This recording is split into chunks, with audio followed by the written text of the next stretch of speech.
Now this next conversation, I've been interested to have this for a while because Bang and Mikey always put the clips from national media and even some local media. I know my Twitter thread ruffled some feathers a couple days ago, but guess what? I don't give a fuck. Can't none of y'all fight me.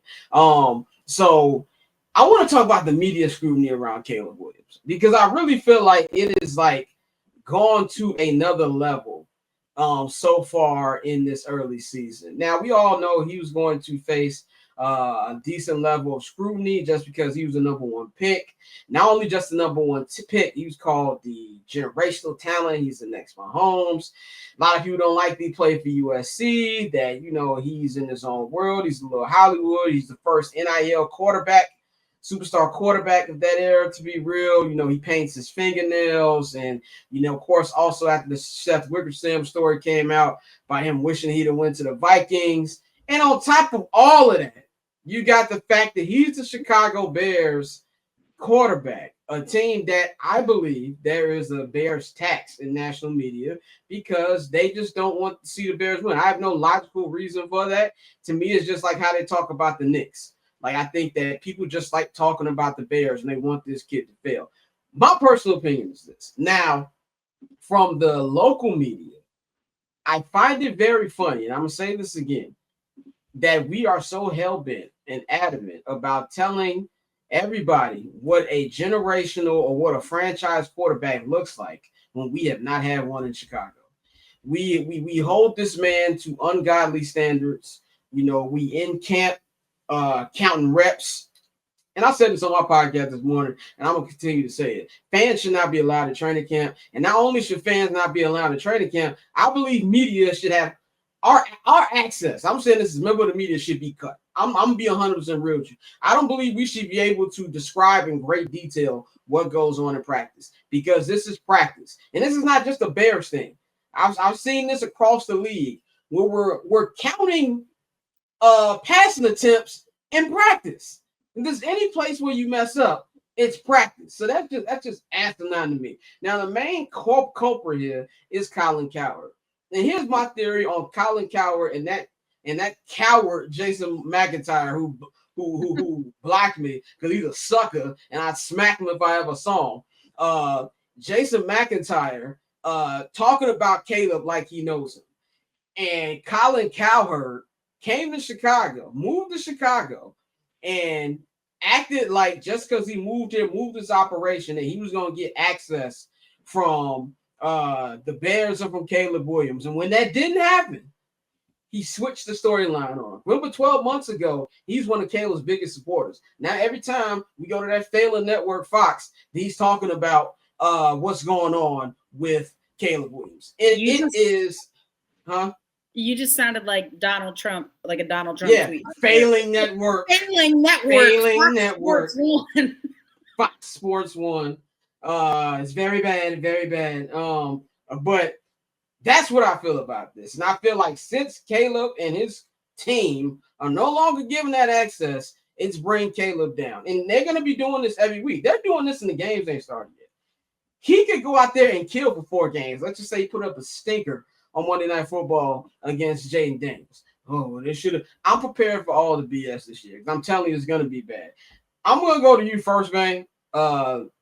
What's your thoughts on this and everything going on? And I stand by every word I said, by the way. Go ahead. First of all, I did not know you was blocked by Jason McIntyre. He probably needs to block me too. He's a sucker. He would block me too if I was on Twitter like that heavily. Him and Sam Acho. Look, I understand this comes with the territory that he's the number 1 pick in the draft from USC by way of Oklahoma, by way of Gonzaga Academy in D.C. He's been a big market all his life, for the exception of Oklahoma, but also with Oklahoma being a top flight program and being a number 1 quarterback in his class and all that stuff. That comes with the territory. Totally get it. Totally understand it. But it's very clickbaity. And that's why I don't like this. And as somebody that works in the media in the way that I do, like, I know clickbait when I see it. I know when you're trying to draw ratings when you see it. And that's why I typically look at this at sports television as comedy or a drama. Look, I was making fun of you because I know you love the Bear, and I was like, yeah, this is like watching the Bear. This is like watching a TV show because I know it's clickbaity. When you telling people that people are going to be a bust after their first year, like CJ Stroud, not saying that he was a bust, but he had a down year his sophomore year. You got, again, I said earlier that Drake May, we have not seen Drake May passes on the national media like we've seen Caleb Williams in practice with no context. JJ McCarthy, can the national media sit up and tell us how JJ McCarthy has been in practice? No, they cannot. But yet they continuously say that JJ McCarthy is going to lead the Minnesota Vikings to the NFC Championship game. They consistently say that the New England Patriots could be a fringe playoff team because of Mike Vrabel is going to get the most out of Drake May. But they ain't seen no clips. Hell, not only if they not seeing no clips, I ain't heard nobody from Minnesota come on any network to talk about JJ McCarthy and what he's been doing in practice. I ain't heard nobody from Boston media come on national platform and the people talk who about. have, Diana Rossini said it is not looking good. She Exactly. but Diana Rossini, I will shout out Diana Rossini because the two people that I have seen in the national media that I feel like have been neutral and I feel like they've told the story, whether it's good or bad, is Diana Rossini and through her, Chase Daniel. Outside of that, it feels like everybody has an agenda, and that agenda is to get clicks off of Caleb. I'm not sitting here protecting Caleb, not sitting here saying that, no, he's looked great in practice because Scott told us and stuff. You have told us on the local scale that, hey, today was bad. Oh, today was promising.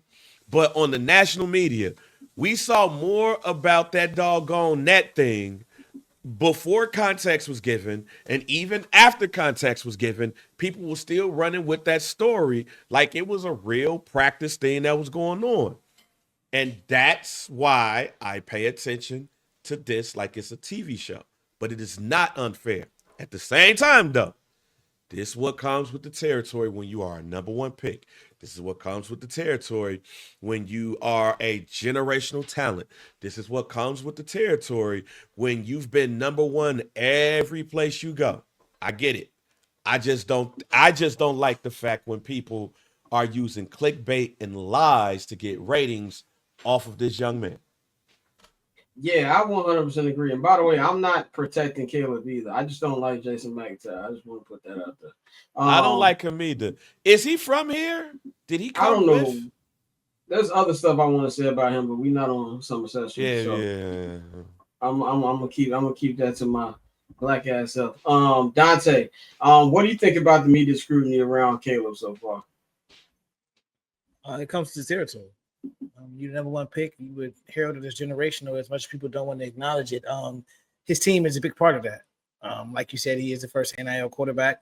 And we've seen it throughout sports and in multiple sports where, players younger and younger now have a team behind them that's pushing them, and that's allowed them to get certain things that other athletes didn't get. And it may sometimes put them in positions and in conversations that they shouldn't be in. Not saying that Caleb shouldn't be seen as, an elite prospect, but at the same time, we can be honest about it. He played in 2 weak conferences.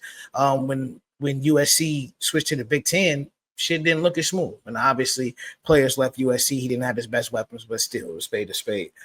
So I think it's warranted. We could, play the media game. And media, that's one thing with those guys. We don't know all of that, but I think it comes with the territory at the end of the day. When you are the number one pick, the Bears tax may be real, but at the same time, they've given you every reason to implement that tax. Like everything that people are used to them doing is what they've done. And with us, I think with Ryan Poles, it's been refreshing to see somebody really try to gut this thing, take it up by the root and really reshuffle the deck and put us on the footing where we're trying to actually build from the ground up the right way. And I think they've done that outside of the D-line. But I mean, as far as Caleb, no, it's all warranted. Because like I said, you can't tell me you're generational, then you come in and miss some of the throws that he misses as somebody who's labeled as generational, even with the offensive line issues and things like that. So I think it's warranted. It's going to continue, and until he consistently performs, and we have a just clear path of who he is, what he is, you're going to keep getting it. Courtney, what's your take on all this? I think Dante, I do agree that some of it is warranted. I just think they put a little more dip on their chip. But Courtney, what's your take on the scrutiny that he's been getting before he even really throws the ball in the second season? Yeah, no, I agree wholeheartedly. But again, it just comes with the territory. Again, you were the number one pick, have been touted as a generational talent throughout your entire collegiate career. And now again, is it unfair? Absolutely. I think comparing it to like JJ McCarthy is maybe slightly unfair because JJ McCarthy is coming off an injury. So we haven't seen him yet, but yeah, they had a terrible offensive line last season. The Bears did. So, I mean, they've made some improvements. You have the opportunity to prove everyone wrong to a degree. I don't think you prove them wrong by winning 7 games this season. I don't think that's how you get out of that hole. I think you got to go 500 on the season if you at least want to begin that conversation and start that dialogue. But yeah, it's unfair. But like Bang said, life is unfair. Heavy is the head that wears the crown, man. So basically, you saying what Ace told Mitch, or Mitch told Ace, you tough, right? So let's talk about Catch, I'm Not Gonna Hold You, hosted by Scott Lewis every Monday and Friday at 5 p.m. Eastern, 2 p.m. Pacific, only on HMB Media and the Barber's Chair Network.